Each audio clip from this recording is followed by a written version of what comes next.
Good evening, everyone. Hello. Hi. I'm Carrie Coogan, and I'm Deputy Director of Community Engagement and Public Affairs for the Kansas City Public Library, and I want to thank you all so much for being here. I want to welcome all of you, but also all of our friends who are watching virtually on the library's YouTube page. We're so grateful to have you here with us as well. I also want to say thank you to all of our many donors who help keep the library events and services free. Thank you. And now, tonight, before we get started, is everybody okay? Maybe that's more for me, but can we all just take a deep breath? Breathe in, breathe out. There's a lot going on, and so it's good to just center for a moment. Okay, so a few quick announcements before we get started. Books, I think a few books are available from our friends at Bliss Books and Wine, and each comes with a signed book plate from Sharon. And instead of signing books tonight, Sharon will be taking photos with anyone who has a book at the back of the room as you exit. And we also have a limited amount of book plates for those who may have brought your own book with you. And that's right out the doors and to the left. We'll also be taking your questions tonight for Sharon via text, and you could submit them now and throughout the entire program by texting 816-375-6222, and we'll keep it up on the screen so you can see it. And we'll try to get to as many of those questions as we can. Lastly, the Kansas City Public Library is a fantastic resource for all things voting related. Whether you need information about where to vote, details on local elections, understanding your rights, we're here to help at all of our locations, and you can also go to our homepage at kclibrary.org. Please make a plan to vote. Your voice matters, and as Martin Luther King Jr. said, our lives begin to end the day we become silent about things that matter.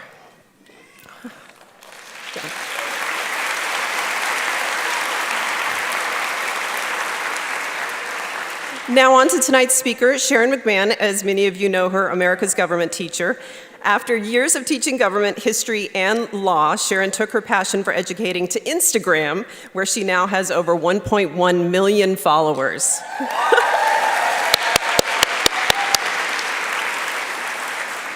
Her debut book, currently #1, The Small and the Mighty, 12 Unsung Americans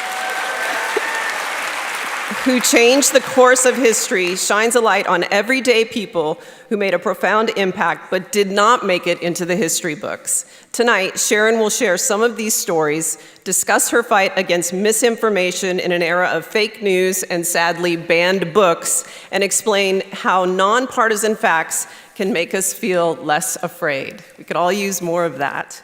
Please join me in a warm welcome of Sharon McMahon.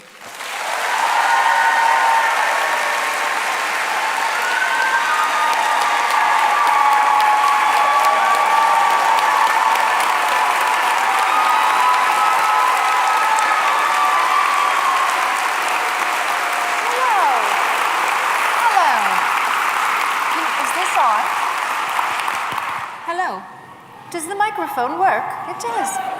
Oh my, who would have ever thought that here we would all meet at a library? A library facility. How are you tonight? It's so good to see you. Thanks for being here. My grandparents were from Kansas City. Did you guys know that? Yes. I'm trying to figure out where I can stand where I will not make the speaker make that noise.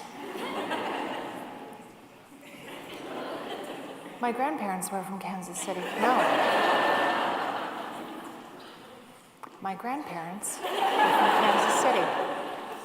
As we were getting ready for this, we were having planning meetings in advance, I mentioned that no, it's not good. I'm not into it. Okay. Does it sound like the microphone is ringing though? Yeah. So, yeah, Sophie, the microphone is ringing. Yeah. Is that better? Okay. No, it's not better. What if I use this instead? What if we shut this off? here I am. What if we transition?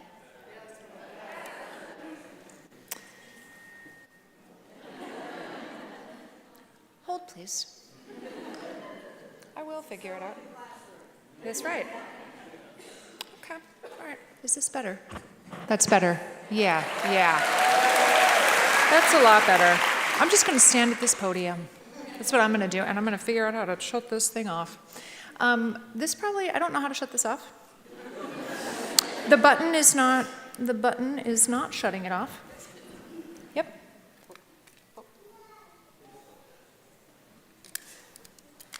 Yay. Woo! Thank you. Love it. As I was saying, my grandparents were from Kansas City. Yes. Thank you. As we were having this planning meeting, I mentioned this and said my grandparents met at a club for tall people. And because I was speaking to librarians, they were like, we're going to look into that. And tonight, they brought me 2 old newspaper articles about the club to which my grandparents belonged. I haven't even gotten to read them all the way through, but it was called the Casey Skyliners. And you won't be able to see it, but it says, most of us look up to members of this club. And then it shows a man really with no leg room on a train. And there's a very, very long-legged woman in a swimsuit wearing a Miss America sash. And now here I am. All these years later, what a full circle moment that my grandparents from Kansas City would meet at a club for tall people and they would have an unusually tall granddaughter who is now speaking in Kansas City. That just amused me. The other article, apparently somebody told me there's still a Facebook group that one can go on. I have not checked it out. Please do not spam the Facebook group. The other one from the Kansas City Star says, club members stress pride in being tall. Anyway, it's very small print and I won't read it all to you, but you get the idea. Isn't that fun? Isn't that such a funny, a funny moment? I'm excited to bring those home to my mom. Listen, I love libraries. I grew up a block from a library, and having unfettered access to a library 100% made me the person I am today. There's no question. Yes. I even wrote about it in this book. This book that I wrote, I'll just read you this little paragraph that says, when I went to high school and began to truly study history, it was the names I didn't recognize that were often the most intriguing. Who spoke at Alexander Hamilton's funeral? Why have I never heard of them before? In the days before the internet put the entirety of human knowledge at our fingertips, the library was my friend. The library, still the most democratic institution on earth, perched but a block away from my childhood home. Mary, the slight librarian with wire-framed glasses, whose face reminded me of an inquisitive bird. She was probably a childless cat lady. She probably was. Would greet me with a small smile and a pleasant hello when she saw me at each visit. The library was where you could read about the 1835 Halley's Comet sighting and then go immediately to the card catalog. It was electronic, okay? I'm not that old. And find more information about all the things that fascinated you. When I became a classroom teacher, it was the auroras of history I loved to share with my students the most, and I'll let you read the book to find out why I use that phrase. And did you know, I would say, building suspense for the 16-year-olds whose eyes stared back at me, did you know that women made the best spies in World War II? And it goes on from there, but I just, I love the idea that libraries are still the most democratic institution on earth. Where else can you go where information is not gatekept, right? You don't need to have taken the 101 class to get into the advanced class if that's what you want to do. There's no obligation to spend money at the library. You don't need to be from a certain social status or look a certain way or even be able to speak English to be able to use the resources of the library. And I'll tell you a little personal story. At the beginning of September, I was speaking at the University of Michigan, and I live in Minnesota, and was driving home through rural northern Michigan on my way back to my home in rural northern Minnesota. And I was arriving after driving on this long two-lane road, arriving at a stop sign in the middle of a very small town, a town of about 1,200 people. And I am in the right-hand lane, getting ready to turn right. And next to me on the road was a flatbed semi-truck. And they were in the left-hand lane where you would either go straight or turn left from.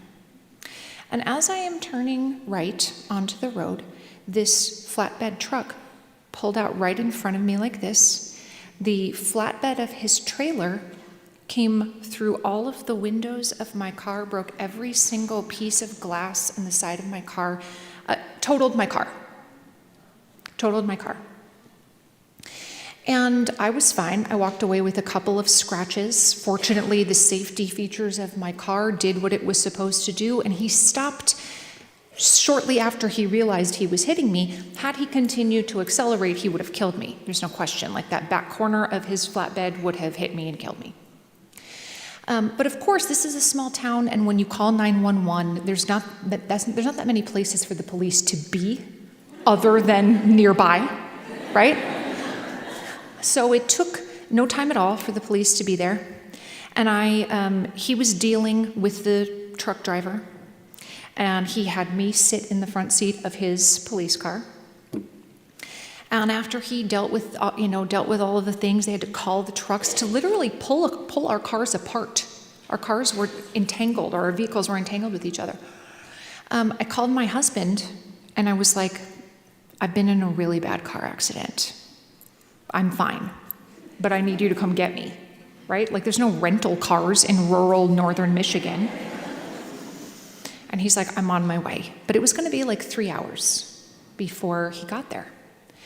And I asked the police officer, like, do you have a coffee shop that I could go sit at? He's like, well, I can take you to the police station. I'm like, well, that doesn't sound ideal. And I said, do you have a library? And he said, we do have a library. And I said, well, I'll go to the library. And so he brings me to the library, which was, no joke, the size of a small high school classroom. The entirety of the library. It was one room, and there were two women in there working. They were cutting out shapes for an incoming elementary school class, working on some project.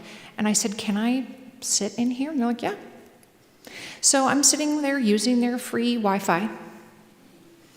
And after I'd been sitting there for about an hour, the librarian came over to me and said, and I'm the only person in there, by the way. It was not a bustling library.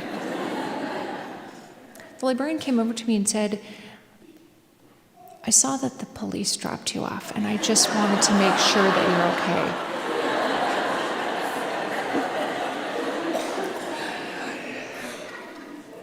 And the way that she said it, it actually was very sweet. Like, you could tell that it wasn't that she suspected I was a criminal so much, because mostly the police don't drop criminals off at the library. Sometimes they might. They're much more likely to leave the criminals at the hospital emergency room, am I right? Yes. So it wasn't so much that she thought I was a criminal, it's that she thought that I was somebody in need of something. Right? Like maybe there had been some kind of domestic violence incident, or who knows. But she was like, "Are you okay?" And I said, "Yes, I am totally fine. I was just in a car accident and I'm waiting for my husband." And she was like, "Oh my gosh." And like the women working in the library were like, "Do you need food? Can we get you a pasty?" Do you guys eat pasties here? Okay, do you know what those are? Some of you are like, "What? No." It's like a Eastern European meat pie. Like an empanada, except for Polish people, okay? And I said, "No, I don't need a pasty." But it really, it was very, I keep thinking about the people in that library, and I keep thinking back to this moment of my sort of, knee-jerk response was, I'm in trouble, take me to the library, right? And I think about what a loss it would be if that was not there for everyone else, right? Not that the library needs to be where you go when you've been in a car accident, but you take my point, that this was this was literally a place that I could be in an emergency, and it helped me. And the people that worked there helped me. And that's one of the reasons I love to advocate for libraries, right? Libraries are, it's not that I can't afford to buy books, because I do buy books. I have lots of books that I own at my house, just like many of you. Many of you have bought this book, right? And thank you. But you know who else has bought a lot of this book? Libraries. Mm-hmm. There's like a special feeling that I get when people find my book at the library with the library binding and the barcode on the cover and send me a picture of it. That almost means more to me than seeing it in a bookstore. Because that means that somebody, usually somebody with an advanced degree in library science, has deemed my book worthy of adding to their collection. And that all, anyone can sell anything in a store, right?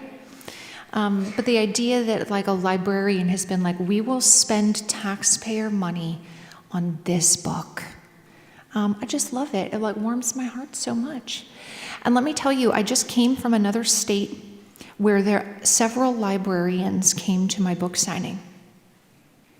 And they said to me, "We are working on getting your book approved." And first of all, this is not a scandalous book with lots of graphic adult scenes. It's really, there's just a whalebone, but that's just a fact, right? Just a whalebone. But more than one librarian from more than one place told me that they were working hard at getting the book approved to add to their library. And so that is a vision of the future that I fear, right? That there is some arbitrary, uneducated group of people who get to decide what other people are allowed to read. And you could tell that the librarians were very frustrated by this. And part of the reason they had come to my book signing was so that they could talk to other community members and gather evidence for why my book should be allowed in their collection. So I'm happy to report that is not the situation here in Kansas City, right? Yes.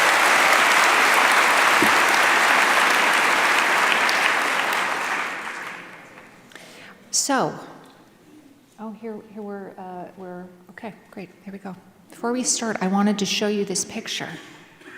This is one of the very first libraries in the entire United States. And it was started before the United States was even the United States. And it was started by this man right here. Every librarian knows that Benjamin Franklin started the first library in the United States. And it was an idea that quickly gained popularity. And initially, libraries, you had to have a subscription to be able to take part in them. Because books were very expensive and actually quite rare in the colonies. Only the privileged could really access books, by and large.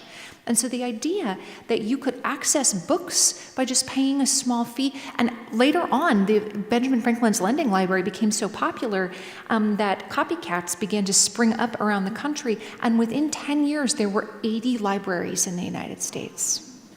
That just shows how important access to information has always been, right? And often, when people couldn't afford to pay the subscription fee, they would allow them to use something as collateral. So they would allow them to say, I'll return this book, and if I don't, you can have whatever little object that my milk pail, I don't know, right? This sampler that my wife stitched, I'm not sure. But that also just shows how much people valued being able to access information, that they were willing to stake their personal property, their hard-earned personal property, on being able to borrow books from the library.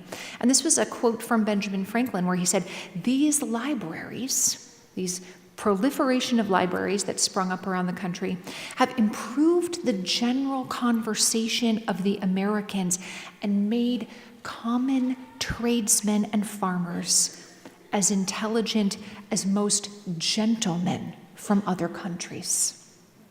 So this speaks to this sort of early intellectual development of the United States and the ability to access books being in our DNA, right? This is in our DNA as Americans. Notice that Benjamin Franklin is not saying, well, after I have personally vetted each book and evaluated it to see if these farmers are allowed to read it, he's talking about how much better people are for having access to books. And in fact, his library became sort of the precursor to the Library of Congress. His library became sort of the library of record. And it still exists today, not as a public lending library, but as a historic institution and the holder of many old, very valuable volumes of books from the early United States. And I love that. I love that one of America's most prominent people was an advocate for libraries. And I also want to tell you this other story about Benjamin Franklin, because during the summer of 1787, when they were writing a new constitution, which, by the way, was a volunteer group project, okay? Writing the Constitution was a volunteer group project, and they were essentially locked in a hot room wearing wigs. And it was their job to argue with each other for the whole summer. Some of you are like, absolutely not. There's really two kinds of people in the world, right? People who actually went home before it was done. I know we like to think about, the framers of the Constitution, our founding fathers. They're almost deified in the United States, right? Like we have so many plaques and statues and monuments to them. But it is weird to think that 25% of them were quitters. Right? 25% were quitters. So Benjamin Franklin, by the time they're writing this Constitution, he is real old. He's real old. He's one of the wealthiest men in America. He's very sick with gout. and a variety of other physical ailments. The gout in his foot is so bad that he has to have people carry him around. Okay, that shows how old Benjamin Franklin is. In fact, when they have finally finished the early Constitution, he wants to give a speech in support of it, but is too old to stand up and give the speech. So he has written it out, and somebody else has to give it on his behalf. But he was sitting, in the chairs in what is now called Independence Hall, looking at the people sitting on the stage. And one of the people sitting on the stage was George Washington, and he was sitting in this chair. And Benjamin Franklin says he spent the entire summer staring at this chair, contemplating to himself whether the sun on the back of the chair, which you can see is about half of a sun, it's like up through its nose right here, whether this sun was rising or whether the sun was setting. So he's sitting there with his big toe that hurts real bad.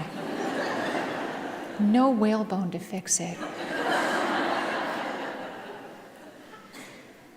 It's so hot, and there's so many stupid people doing this group project. You know what I'm talking about. There's always that person. Why do they talk so much? And why do what they have to say, why is it always dumb? Okay, just be quiet. Just be quiet. That person would be the kind of person to go on to microwave fish at work, right? If you have ever microwaved fish, a pox on your house, okay? May the fleas of 1,000 camels infest your armpits and be fruitful and multiply. You should never microwave fish at work. If you want to stink up your own house, go ahead. The rest of us don't want that. Anyway, Benjamin Franklin is contemplating to himself, is this sun rising or setting? And to him, the answer to that question will be settled by how the rest of the summer goes. He's thinking this is a sign, and however this Constitution gets settled, I'll know if that sun is rising or setting. And at the end of the summer, Benjamin Franklin writes a letter to a friend describing the Constitutional Convention. And he tells his friend, I'm happy to report that the sun rises. And I love that idea.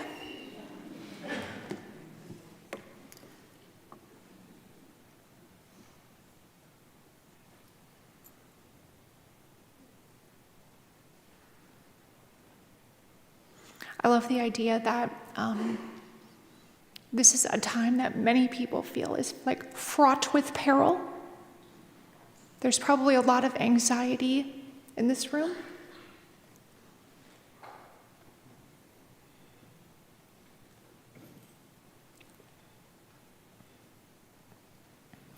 Some people feel like there is, like a proverbial wolf at the door, right?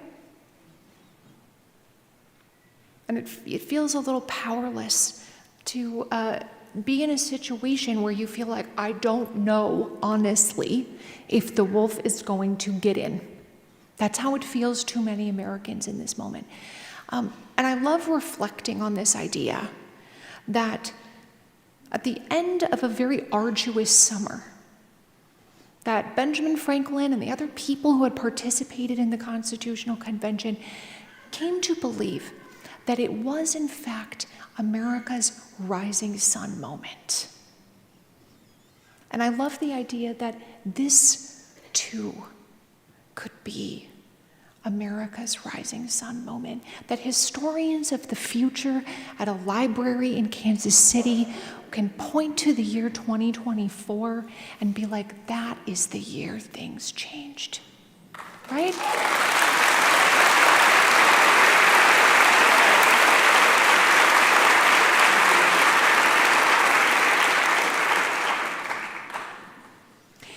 I was speaking at a school in Indiana not long ago, and I was talking to the other teachers that worked there, and we were reflecting on what a challenging 4 years this has been with the pandemic and the election and blah, blah, blah. And we were talking about how in the future, this is going to be a time period that students study, just like they study the Great Depression, right?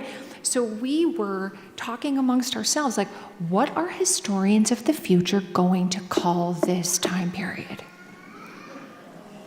And we were like, bandying ideas back and forth. And then we realized, like, oh, the historians of the future are currently 17 years old. Okay? What are current 17-year-olds going to call this time period? And that was an interesting discussion. And the name that we hypothesized, which I later, as I was speaking to the students, I asked them if this was like, what do you make of this name? And they were all like, yeah, that kind of sounds right. The name that we came up with was the Great Dumpster Fire.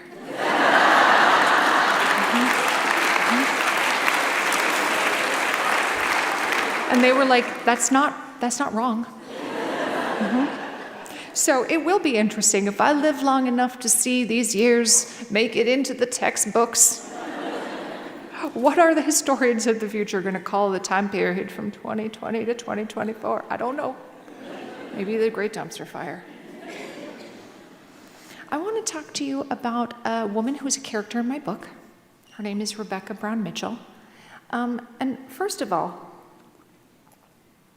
you know this woman has a lot of audacity, because just take a look at her outfit. Okay? Look at what she's wearing on her head. She also has like a bow and a pom-pom, and like a bolo tie and puff sleeves. Okay? So this is a woman with some courage. She does not care what other people think. And she was perhaps the worst thing a woman in Illinois could be in the middle of the 19th century, which was a single mom. And she tries over and over to access a higher education so that she can provide for her children. And over, she is turned away because she is a single mom. And she's told over and over, we don't accept single moms. We don't accept single women in this school. And she describes how she feels like she is in the iron cage of the law. When her husband died, Illinois laws were such that none of their family possessions belonged to her. She had no legal right to inherit her family's possessions, with the exception of the family Bible and the family hymnal. Everything else, including her own clothing, would have to be purchased back from the state of Illinois. And so she eventually does enough work, scrapes up enough money to buy a train ticket. She has one child left at home. She and her teenage daughter board a train, and they're just going to ride it as far as they can until they feel like a sign to get off the train. And they get off the train in a city called Eagle Rock, Idaho, in what will later become Idaho Falls. And when she gets there, the city is basically a bunch of shanties and taverns near a river. And she goes around and knocks on all the doors and asks, does anyone have somewhere that we can sleep? And over she's told, like, oh, I'm sorry, we don't. Eventually somebody says, well, I have a shed. You and your daughter could sleep in the shed. And she's like, we'll take it. So the next morning, after they sleep in the shed, she goes back around to all of the houses, knocks on the door, and is like, I'm starting a school in yonder shed. And this says a lot about the parents of Eagle Rock, Idaho, in the middle of the 19th century, because the parents were like, you get your butts down to that shed school with that lady with the thing on her head, okay? Right now. You get down to that shed school, right? Imagine today a stranger knocking on your door and you'd be like, you get down to that school being held in a shed. She had the weird hair contraption. It seems absurd today, but it just shows how much those parents desired for their children to become educated, of course, but also get out of my house, right? Leave the house. Many parents who's, like at the end of the summer, you look forward to school starting again. Why? Get out of my house. Come back later this afternoon when I've had a break from you.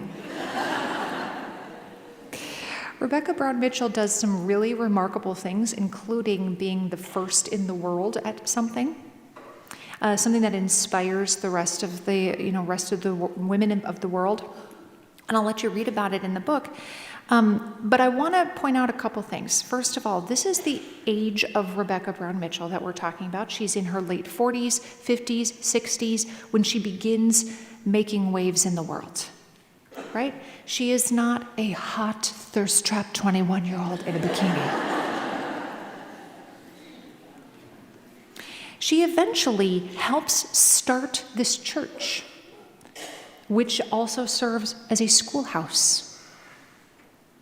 And eventually her efforts lead to the beginning of the Idaho Falls public school system. And she finds some boxes of books under her bed and begins lending them out to people. And eventually, the basement of this church becomes the Idaho Falls Public Library.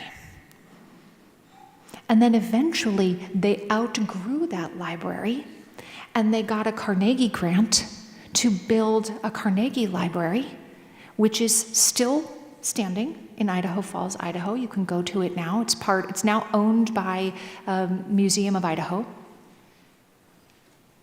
And I just love this idea that the school system, the churches, the library, what an impact this one woman in her 50s had on an entire community and subsequent generations, right? Not just the people living there then, but the people who had the opportunity to visit this beautiful library and to check out whatever book their heart desired and to maybe read it to their children or to teach their children to read. And the ripple effects of this library, what a monument to her that is. Wouldn't you rather have a library with your name on it than like a marble statue of your face? Right?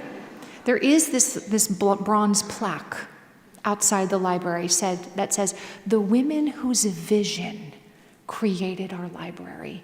And Rebecca Mitchell is on the left there. I know you can't read it from where you are, but it says, this plaque recognizes the group of civic-minded women. Are there any civic-minded women here this evening? Who laid the foundation of the original Idaho Falls Public Library. And I love the idea that her legacy is in these important democratic institutions and not in money in vaults in the bank. She never had money. She was a single mom. Her legacy was not in her name being on the side of a weirdly shaped rocket ship.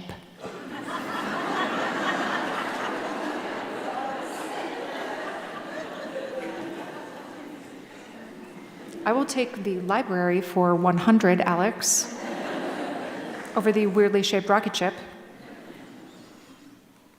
But it strikes me that one of the first things that somebody like Rebecca Mitchell did when she moved to this little town that was just shanties was she thought to herself, we got to get these kids in school and we got to get these people to the library. And that library is still there. Isn't that a cool idea? That we got to get some schools and libraries up in here. Yes, and same is true today, honestly. Yeah.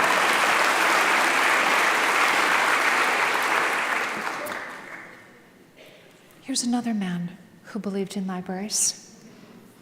Benjamin Franklin, of course, is very strongly associated with libraries. But you know who loved a library?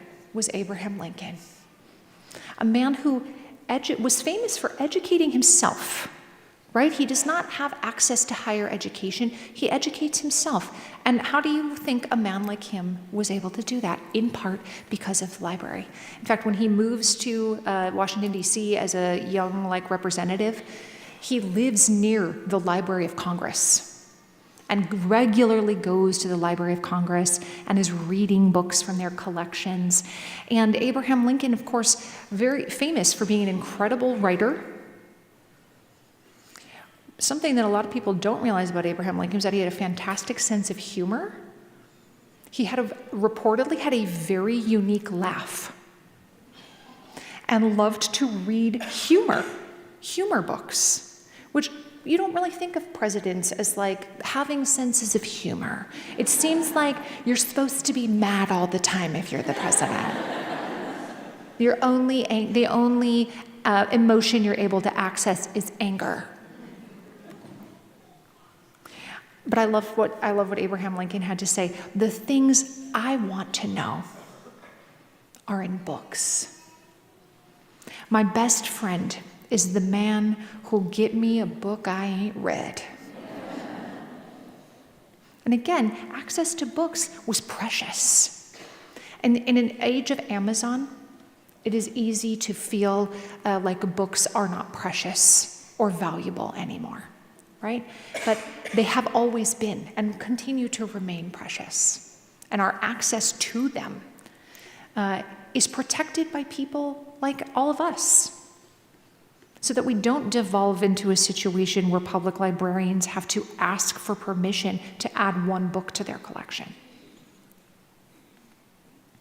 And of course, Abraham Lincoln's access to a library fundamentally reshapes the United States. We would not be where we are without Abraham Lincoln, and Abraham Lincoln would be nothing without a library.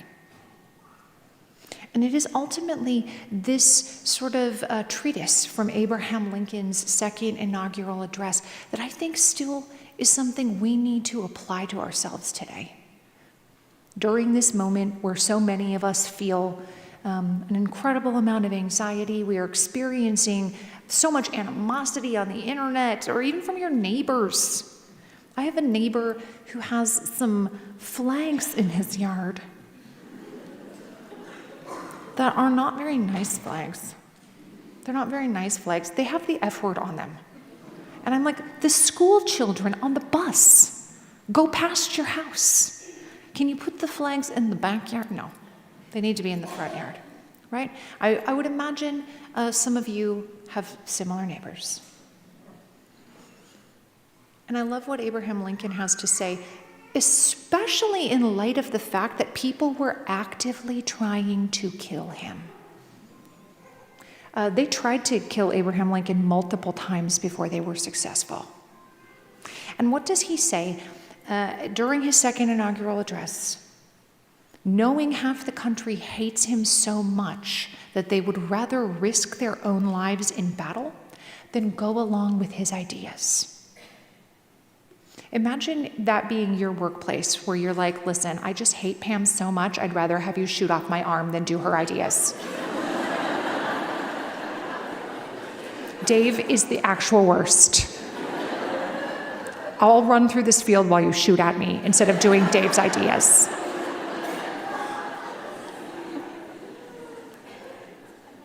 Of course, I'm making light of a very serious situation, but that's the gist, is we hate your ideas so much that we would rather risk life and limb than go along with your ideas. And Abraham Lincoln, who knows half the country hates him, a bunch of people kind of only tolerate him. People are actively trying to kill him. Gets up on a stage or on the staircase of the Capitol. Who's in the crowd that day, by the way?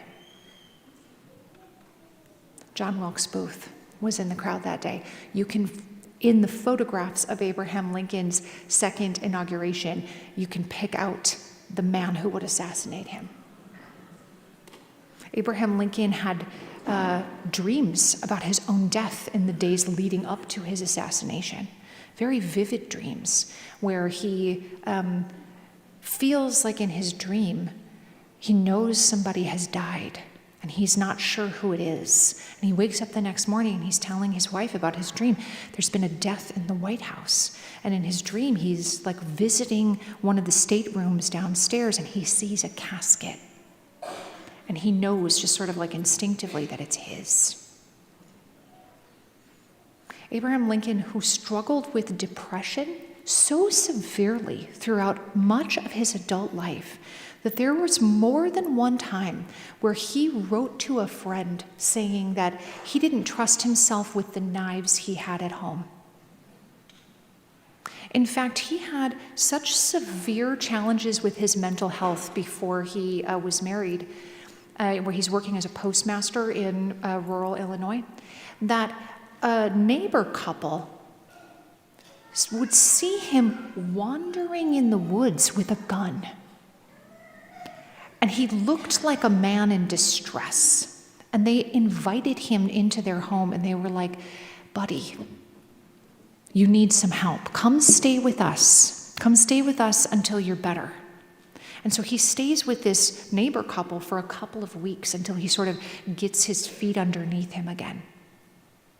You know, we hear about Lincoln's heroics. We hear about his incredible ideas. We hear about the Emancipation Proclamation. We know about Lincoln and the Civil War, and those are all important things to know. But we're never taught about Lincoln's Melancholy, which is a book you can probably check out of this library. And in some ways, that's a shame, right? It makes us feel like our own challenges, our own struggles make us not capable of achieving great things, right? And so, given all of that, Lincoln stands on the steps of the Capitol with a very large assembled crowd, and he encourages people to have malice toward none. And he certainly had plenty of reason to have malice. I didn't even mention the fact that his son had died while he was president. His own wife is also severely mentally ill. He had plenty of reasons to have malice, and he tells the assembled crowd, we should have malice toward none, and we should have charity for all. And that we should strive on to finish the work we are in, and to bind up this country's wounds, he says. And if this is not a message that I feel like some people could use today, I don't know what is, right? You can disagree without having malice, right? You can have charity for somebody who has different ideas than you. And if it was something that Abraham Lincoln, somebody who is, his whole childhood was terrible. His mother dies when he's young. His father's extremely abusive to him, extremely abusive. Lincoln never felt like his father loved him, ever. His one relative that was a constant in his life was his sister, who dies in childbirth when he's a young man. So his whole life, in many ways, is a tragedy. And he teaches us to have malice toward none, and charity for all, and to read books at the library. I also want to talk to you about another character from my book. It is a woman named Septima Clark. And she is perhaps one of my favorite characters in the book. She has a set of life circumstances that no one would ever want to trade places with. When she is a young woman, she gets married and has a baby that has an undiagnosed birth defect. And then the baby dies. And she has a second baby. And then she discovers that her husband has a secret second life. And he's married to a different woman and has children with a different woman. And she is so despondent over the loss of her baby that she very seriously contemplates suicide, and at the last moment is sort of saved from killing herself. And shortly after discovering that her husband is a liar, he dies, leaving her, what? A single mom. Mm-hmm. And she eventually becomes a teacher, and she gets a job at a school on one of the barrier islands off the coast of South Carolina. And one of the reasons she teaches there is because the city that she lived in, Charleston, would not allow black teachers. Even in segregated schools, they refused to hire black teachers. So she has to leave Charleston to go seek employment. And when she gets there, she finds the conditions so appalling.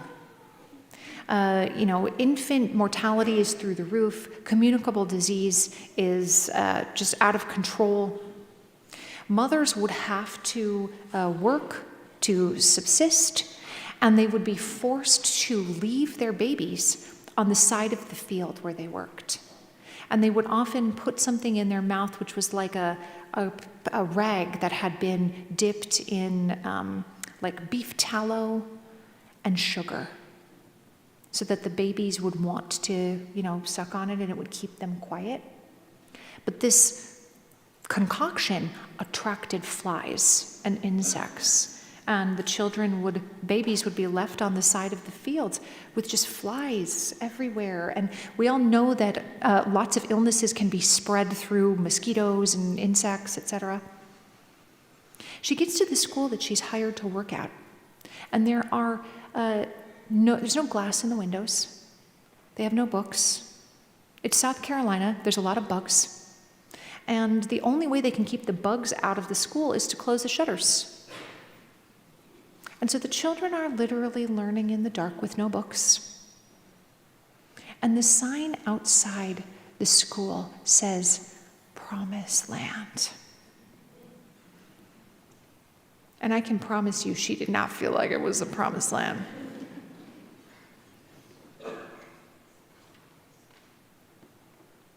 But to maybe to some of those families, it was. The opportunity for their children to learn to read was. Her ability to teach other people important life-changing skills like how to read. For some people, that was the promised land. In fact, Booker T. Washington talked about how when he was a child, he wanted nothing more than to go to school, and he was not permitted to go to school, but he was required to walk the children of the white family that enslaved his family. He was forced to walk them to the school, and then he would often have to wait outside the school. And he talked about how that inside the school seemed like paradise, and that he hoped that someday he would be able to make it to paradise. And this idea that being able to read was the promised land or was paradise is embedded in who America is. And the idea that we would keep that from people is un-American, frankly. It's un-American. That there should be some governing body determining what information we have access to. That is an un-American idea. So Septima Clark, throughout her life, has a set of difficulties that it's almost challenging to imagine that one woman has lived through all of this. In addition to everything with her husband and her children, she has to leave her one living child often with her former in-laws so that she can work. And during the 1950s, as I'm sure many of you know, the United States became very paranoid about communism. And they associated certain groups with communist activities. This was largely driven by a very small handful of powerful people in the United States government, people like J. Edgar Hoover, people like Joseph McCarthy. And there became this movement to paint anybody who was too involved with civil rights as being a communist. And organizations like the NAACP as being communist organizations. And so Charleston public schools, where Septima was eventually allowed to work because she took part in lawsuits that allowed her to work there. She had the courage to be like, yes, I will be the face of this lawsuit. Charleston Public Schools eventually tells her, and all of the teachers there, you either have to renounce your membership in the NAACP or you're going to be fired. And so she chooses, go ahead and fire me. And she does not have the time to then just sit around and feel anxious about her future. She does not take the time to sit around and just be angry, not when there was so much to be done. And she spends a large portion of her adult life teaching other adults how to read. And you can see this picture here where she's teaching an adult man how to read and write. Because education has always been and will continue to remain liberation for people, right? Yes.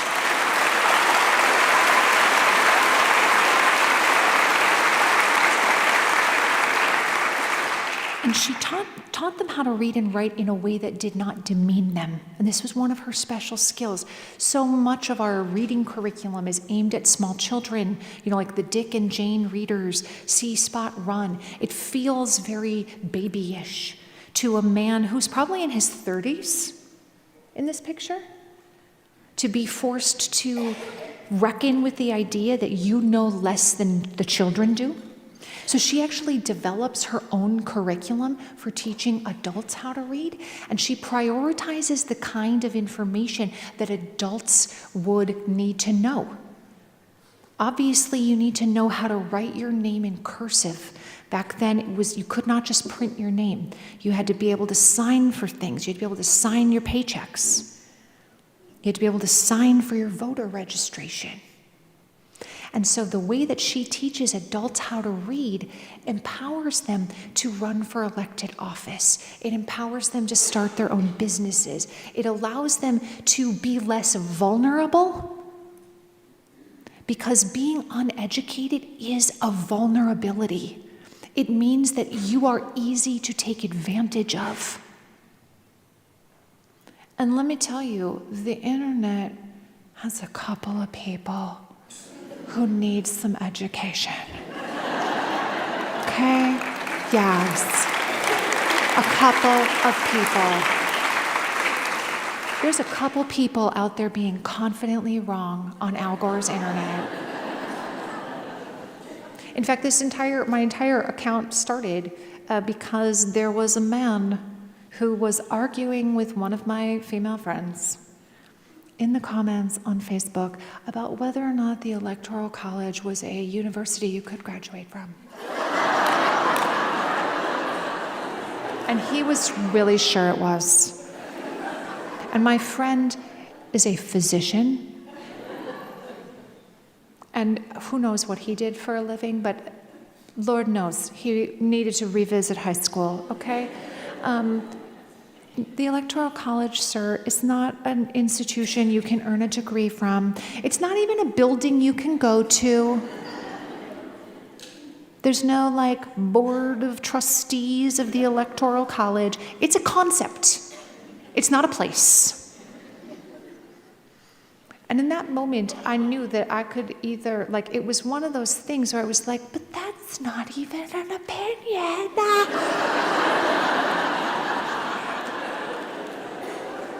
Just made me so mad. So in that moment, I decided, I could either get into it with him in the comments, which he would probably be like, whatever, you're ugly, and then he would leave. Or I could make some little fact-based explainer videos about how the Electoral College actually worked. And maybe those would live longer than a Facebook comment, right? And it turns out they did. And here you all are.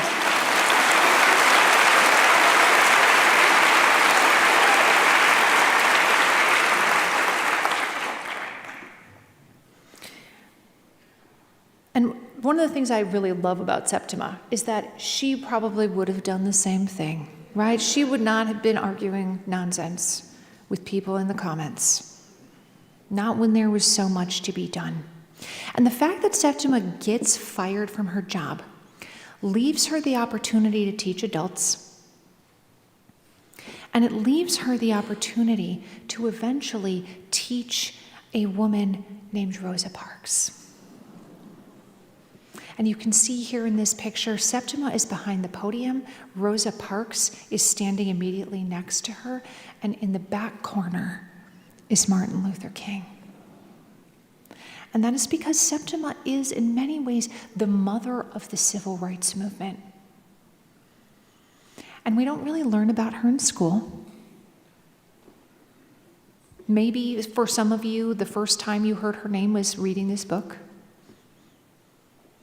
And that's a shame, right? Her name deserves to be in the pantheon of American greats, just as much as Rosa Parks does, just as much as Martin Luther King's does. She is somebody that we should be learning about in school. And throughout her life, people were actively trying to kill her, much like they were actively trying to kill Abraham Lincoln. And it strikes me as funny that people were trying to kill somebody who was just trying to teach people how to read. And that just shows how much resistance there is in some circles to people becoming educated, to people having the free access to information that is very threatening to some power structures, and they will do whatever it takes to try to keep people from accessing what they know are the reins of power. So they try to kill Septima 3 ways from Sunday. The police catch people on their way to firebomb her house. They invent some trumped up charges and arrest her. She's babysitting her grandchild. And her grandchild is like, "Where are you taking my grandmommy?" As the police are hauling an older woman off to jail. She was that big of a threat to the power structure of the American South that they were willing to arrest her and leave her, in front of her grandchild. So this is a woman with actual enemies. Not just Chad who microwaves fish, okay? Not just the dude that you hate at work. Not just Pam with the bad ideas. I'm sorry to anybody named Pam. I'm sure you have good ideas. And at the end of Septima's life, Septima, by the way, later gets elected to be a school board member in the city of Charleston. And so she is ultimately somebody who gets to be in control of the education of the children in her community. And not just, a cog in the wheel, not just somebody who has to listen to the powers that be. She becomes the powers that be.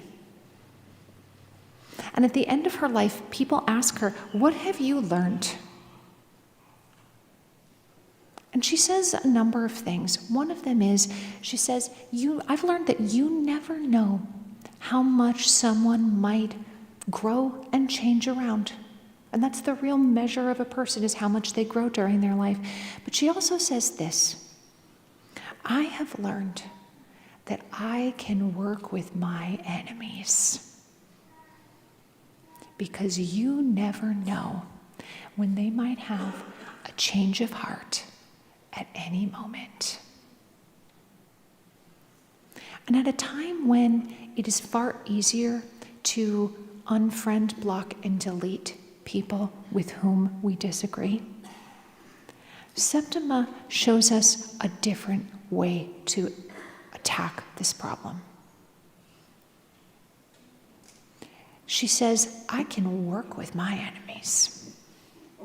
Not because they stopped being my enemy, not because we're best friends, not because I invited them over for dinner, not because they're fundamentally a good person, not because we are aligned on all of the moral issues, not because they treat me with dignity, not because they have already had a change of heart, but I can work with my enemies because they might have a change of heart at any moment.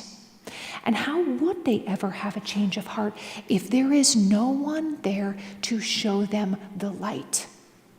If all you ever are is hanging around the other bad guys. What is the byproduct of that?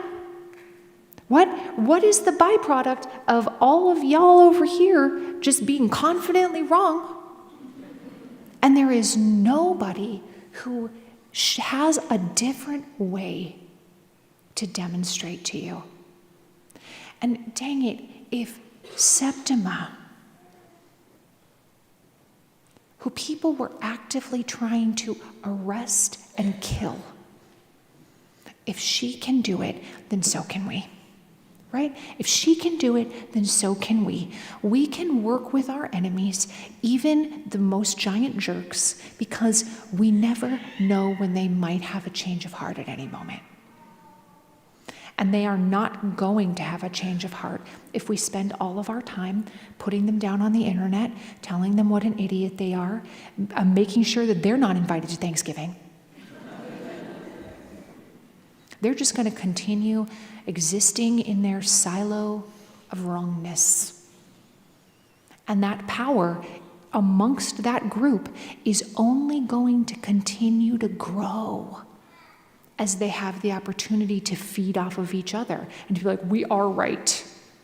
As they form a group identity that is so strongly entrenched around whatever ideology they have, and that group identity never has the ability to have any cracks in it because they have spent their entire lives cementing the entire structure. If Septima can do it, then so can we. And I know this is not an easy ask. And I know it's especially not an easy ask if you are from a community that has been historically marginalized. This is not an easy ask if you are still in a part of a community, especially if you live in a community where your identity is under attack. It's a big ask. And I'm aware of that. And I'm not asking anybody to risk their lives, risk their livelihood. I understand.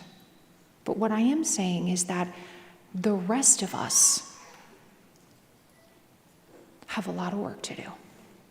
The rest of us have a lot of work to do. And we cannot sit around waiting for some hero on a white horse with a scroll that says the plan to ride in and encourage us to follow them. By the way, if somebody rides in with the plan, that person wants to be a dictator. Okay? Yes, they do. They absolutely do.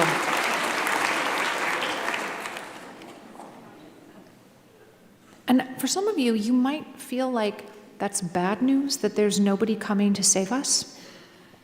But I'm here to tell you that it's actually really good news. It's actually really good news because there is no person on a white horse coming with the plan. And that means that we get to be the plan, right? That the people in this room are the plan.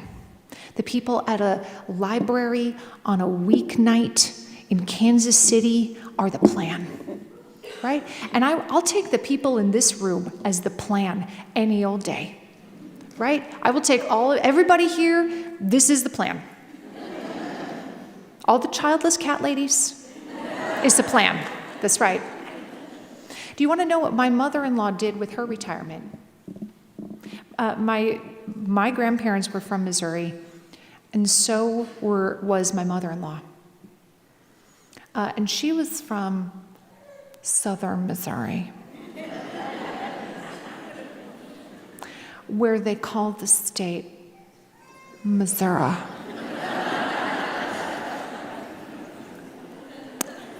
And that's weird, okay? I'm sorry. That's weird. That's weird. Thank you. I feel very validated. She was raised in this very small town. Her daddy was a town judge. Yeah, everybody was like, "Argh." So that just gives you an idea of her starting place, right? She grew up in a family, I wouldn't say they were, like wealthy, but they certainly had privilege in this town. And certainly the fact that her dad he wasn't just the town judge, he was the judge for, a whole big area. That certainly gave them a certain amount of power, right? Even when I married into this family, she would go into a restaurant and introduce herself as the judge's daughter. And that still meant something, and he'd been dead for 20 years. Okay? That's not a joke either. But her name is Nancy. Here's what Nancy did with her retirement. Her husband, my father-in-law, they're both passed away now.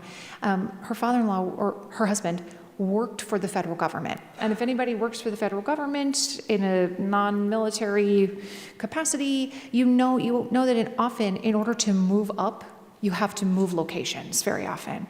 You have to relocate to a place where there is an opening at sort of the next level. So they moved around the country a lot. And Nancy was like, I will move around the country with you. But when we retire, we're moving back to my hometown. And my father-in-law was from the Bronx.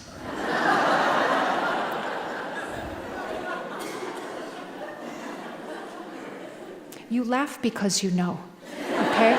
You laugh because you know that a man from very stereotypical Irish family with far too many children living in a one-bedroom apartment in the Bronx, how he is going to fare living in Missouri.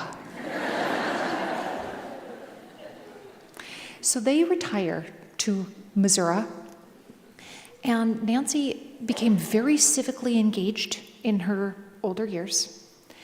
And she was also extremely social. She had a lot of friends, she was the person who knew everybody in town. And what she decided to do with her retirement was to take over every level of government in that town. Somebody needs to make like a sitcom about this woman, because she recruits her friends. And they take over, no joke, the library board. They take over the city council. They take over the school board, the election board.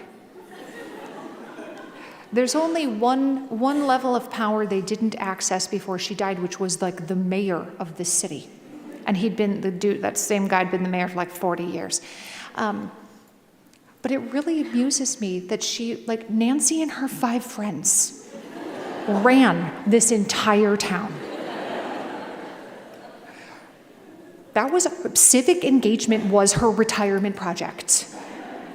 And we would call her on the phone, and she would be like, what are you guys up to? Well, we are having a meeting. We're having a meeting about the new gymnasium. It was a little bit like Steel Magnolias, except it was like election boards. One of Nancy's other hobbies was acquiring items from yard sales.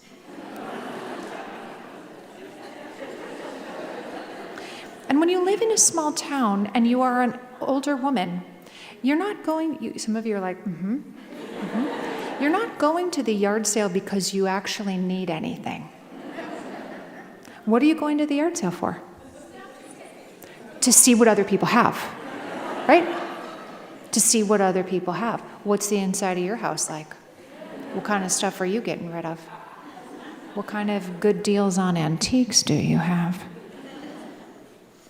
And so Nancy loved to go to yard sales, and she only had so much room in her rambling Victorian home, which looked like an antique store.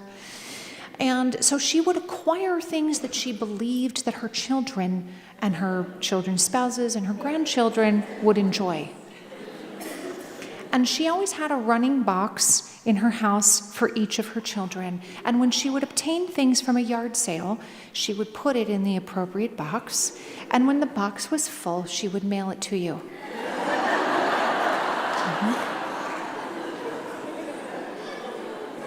And we're not talking about a little priority mailbox, yay big. No. We are talking about the kind of box this big that costs more than $50 to mail to you. Listen, just send me a $10 Barnes & Noble gift card and be like, happy birthday.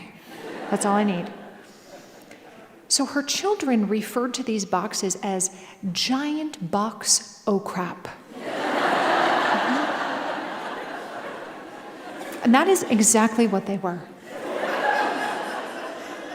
She once sent us a broken oil painting of a donkey. And my husband Chris was like, "Thank you for the donkey picture." And she was like, "Oh, Christopher, that is the Missouri Mule."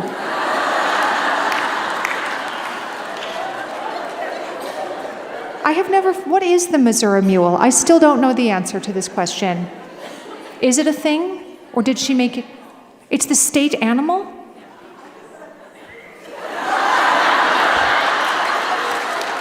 Come on now.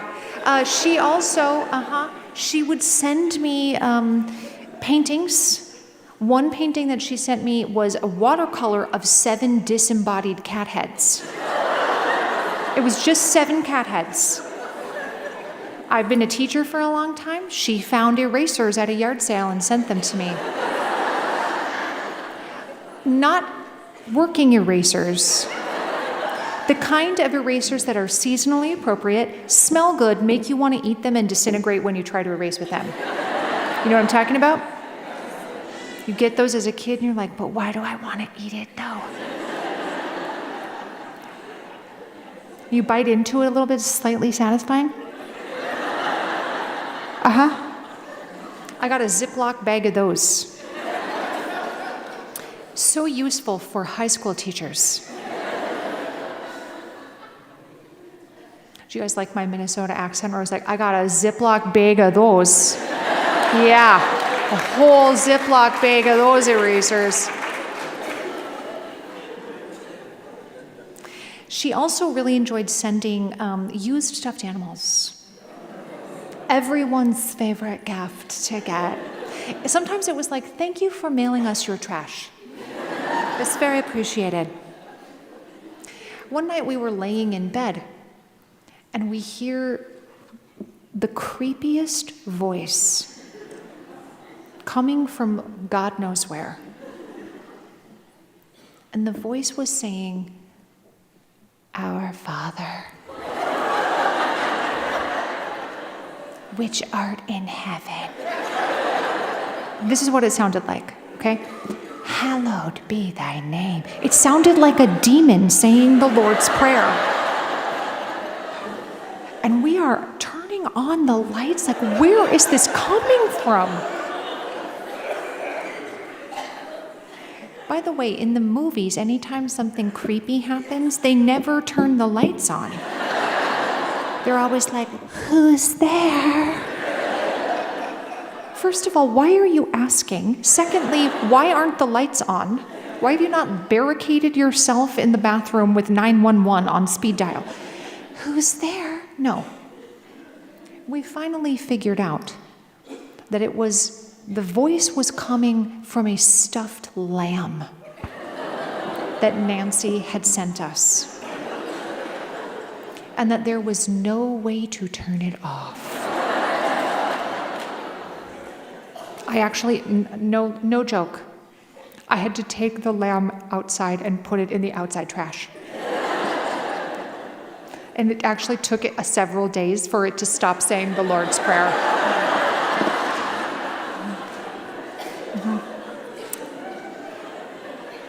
They do things a little different down there in Missouri. A little different.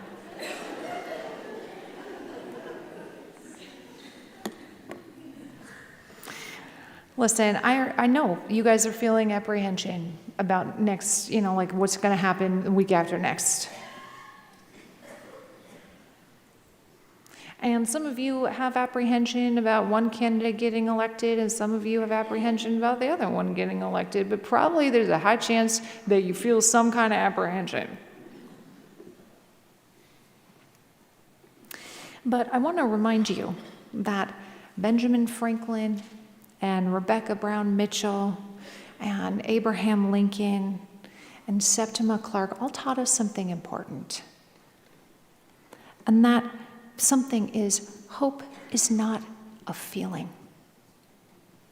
Abraham Lincoln probably didn't feel hope a day in his life. He had no reason to feel hope.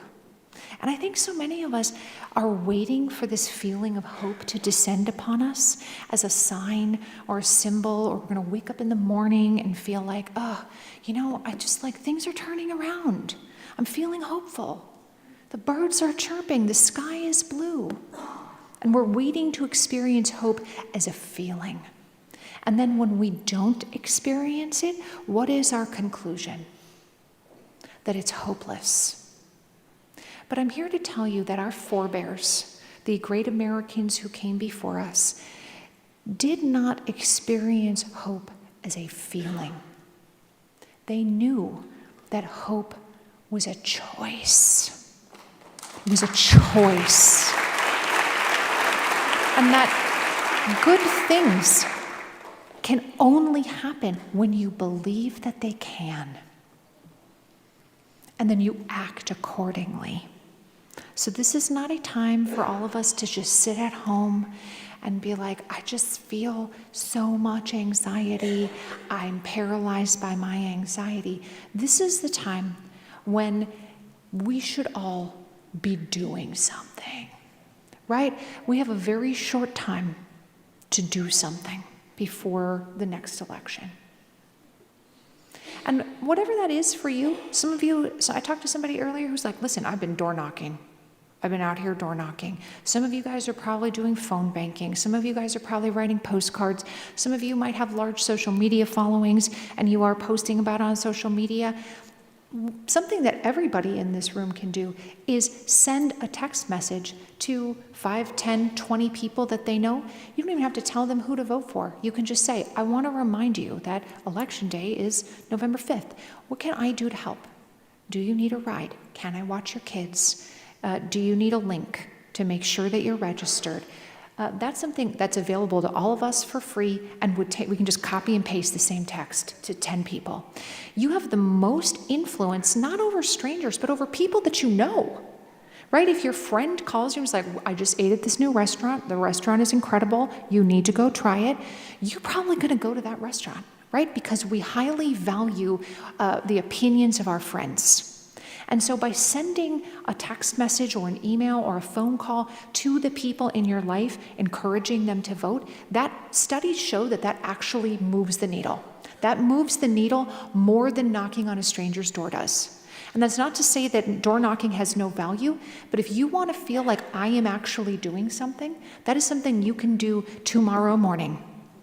You can go through your phone contacts. And it doesn't need to be a fight. You don't need to say, I love candidate X or Y. You can just tell your friends that you value voting. And they are far more likely to do it, just like they would be far more likely to go to the restaurant you recommend. And I think we need to remind ourselves that we need to stop waiting around for a feeling of hope, and we need to go out and make our own. We have to make our own. It is a choice that we make. It is not a feeling that we feel. You can continue to choose to hope despite your external circumstances. And because we can choose to hope, nothing is impossible, right? This is the United States. We have accomplished nearly everything we have set out to do. And we can choose to have hope that this, in fact, is America's rising sun moment. Thank you, guys.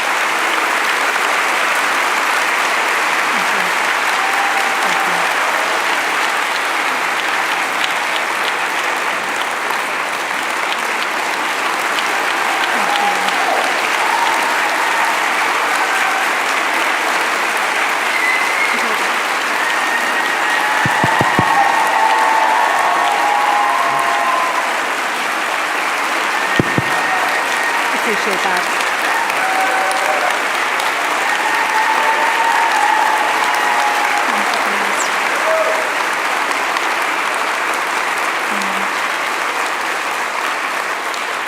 Should we take some questions? You guys have 15 minutes to take some questions? That was amazing. We have an incredibly inquisitive group, a lot of questions. Oh, I believe it. How do you feel about a lightning round? Let's just see how many of these we can get to in the next 5 minutes or so. I can't hear you very well up here. I'm so sorry. How do you feel about a lightning round for the Q&A? We'll just see how many of these we can get through in the next 5 minutes or so. Yeah. All right, let's start here. What is your favorite banned book? My favorite is To Kill a Mockingbird. I named my dog Scout. I love that. That's so cute.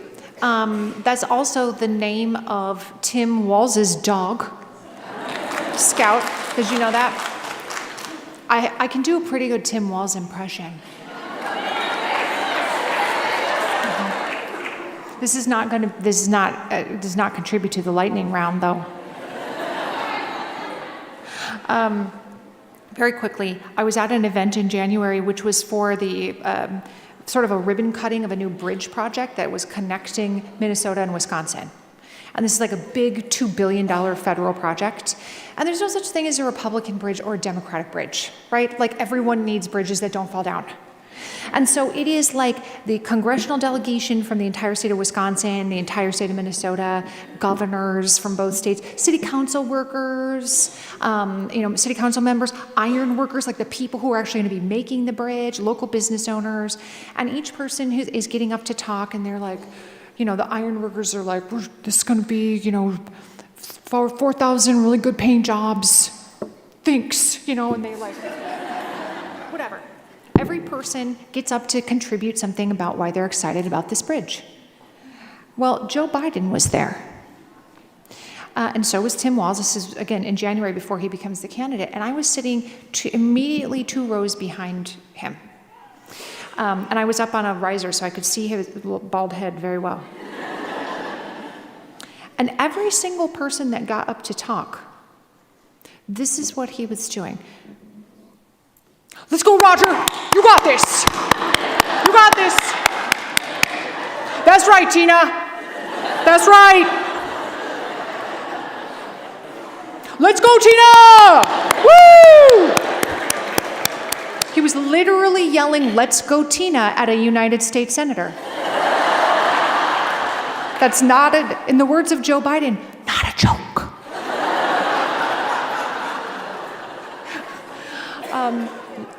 Tina Smith is like, I don't know how old she is, 62. Like, probably no one has yelled, "Let's go, Tina."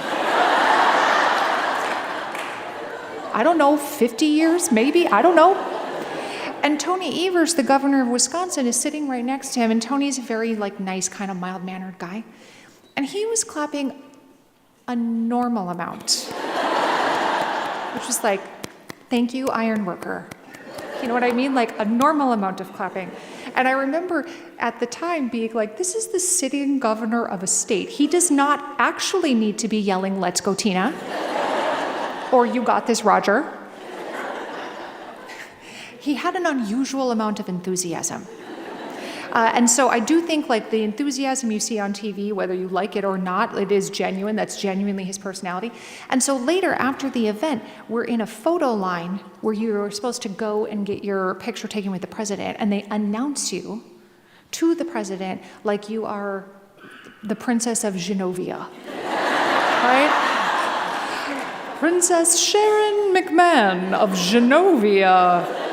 And you come in and they take the pictures and whatever. Well, Tim Walz was 2 people in front of me. And so he is going to meet the president, which, by the way, he had flown in on Air Force One with the president. Okay, so they had literally just seen each other like a half an hour before. And when Tim Walz, it's his turn to get the picture taken, he's like, "Oh, hey, long time no see, buddy."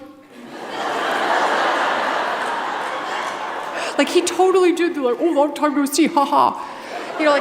He's very much the kind of person who, if you were like, "Oh, you got your hair cut," he'd be like, "No, I got all of them cut." Yep. Let's go, Gina. Okay, thank you for humoring me. Next lightning round question. I'm not sure we're going to get a lot shorter here. A lot of people are asking if there are stories that didn't make it into the book. Is there plans for a more Small and Mighty, or perhaps a young adult or middle readers edition? Yes. Well, there are some stories that didn't make it into the book. I can tell you one very quickly, but it's not going to be a lightning round. Here's my one very fast story. The thing that I'll tell you is that in the beginning of the book, I talk about a man named Gouverneur Morris who gets married to a woman who is related to Thomas Jefferson. Thomas Jefferson's daughters are her cousins. And before they get married, this woman's name is Nancy. Nancy has a sister named Judith. And Judith has a husband that Nancy takes a fancy to. And soon Nancy's waistline begins to expand. And the talk of the village is very much like, whisper, whisper, whisper. And so Nancy and Judith's husband go away for a long weekend to visit a distant relative. And during the night, the entire home is awakened by Nancy's screams.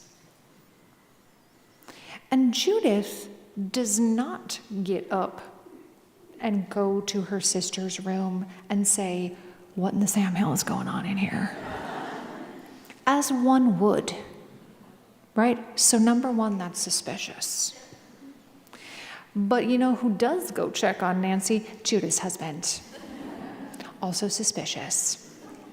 The next morning, there is blood on the stairs and blood on Nancy's pillow and a dead baby girl in a pile of shingles outside.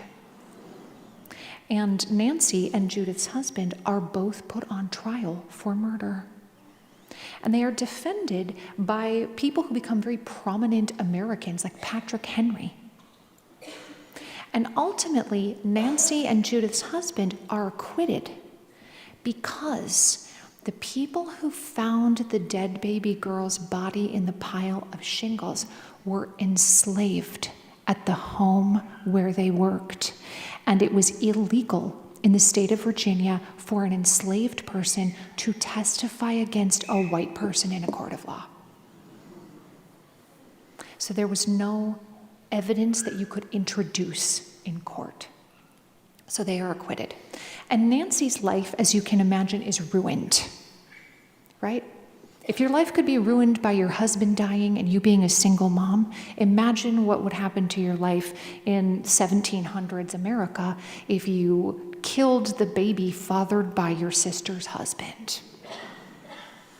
And so Nancy has to leave Virginia, and she moves into a boarding house in the state of New York until one day, one of her dad's friends comes to visit her.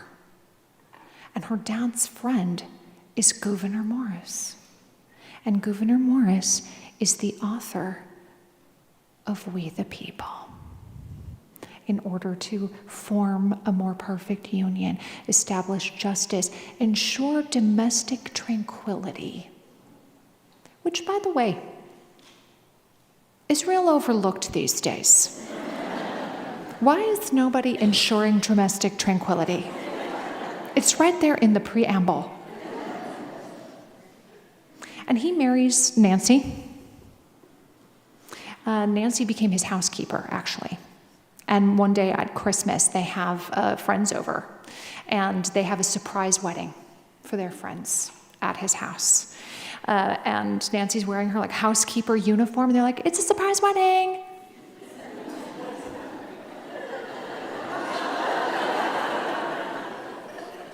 Nancy ultimately gives birth to another baby, a baby that they named Gouverneur Morris Jr., who later becomes a railroad executive and a founder of the Republican Party. And my editor made me cut all of that from the book.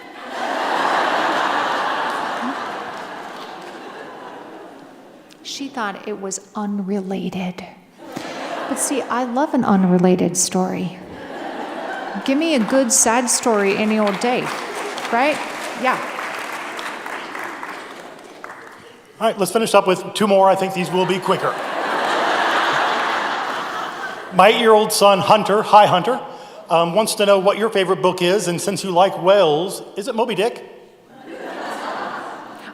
for whatever reason, the speakers are pointed at the audience, and I can't hear you very well. Can you come closer so I can hear Sure. you? I'm so sorry.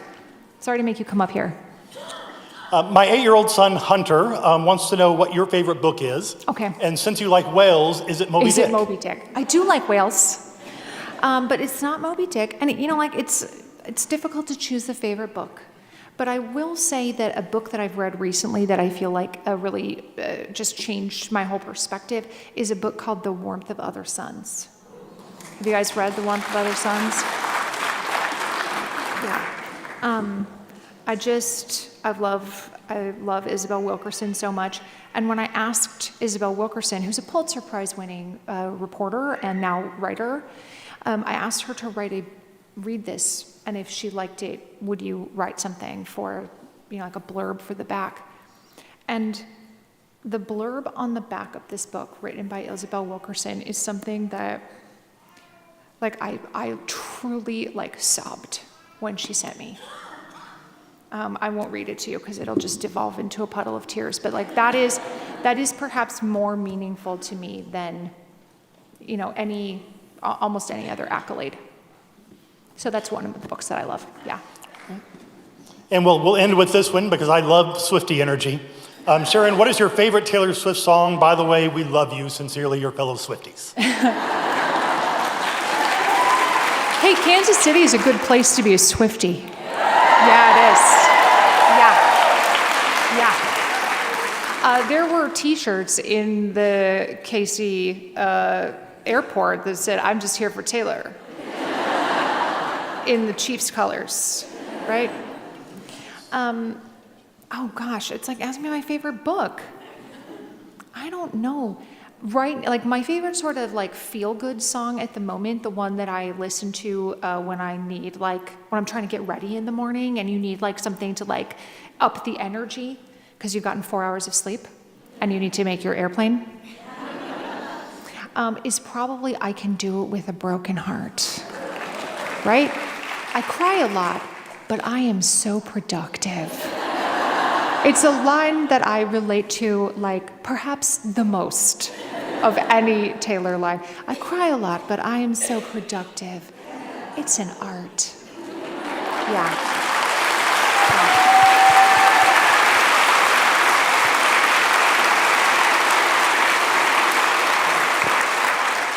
Sharon, thank you for an incredible, inspirational evening. Before we let everybody go home, I think my colleague, Courtney Christian, might have something that she wants to present to you this evening. Amazing.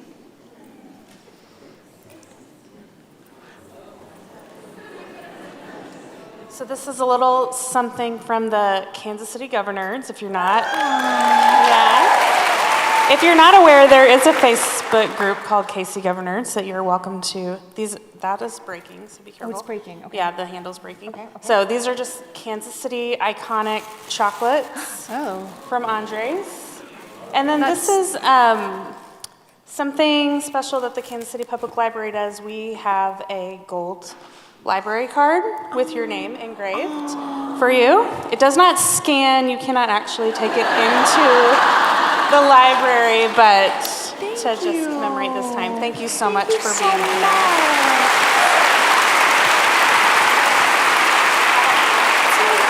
Library card.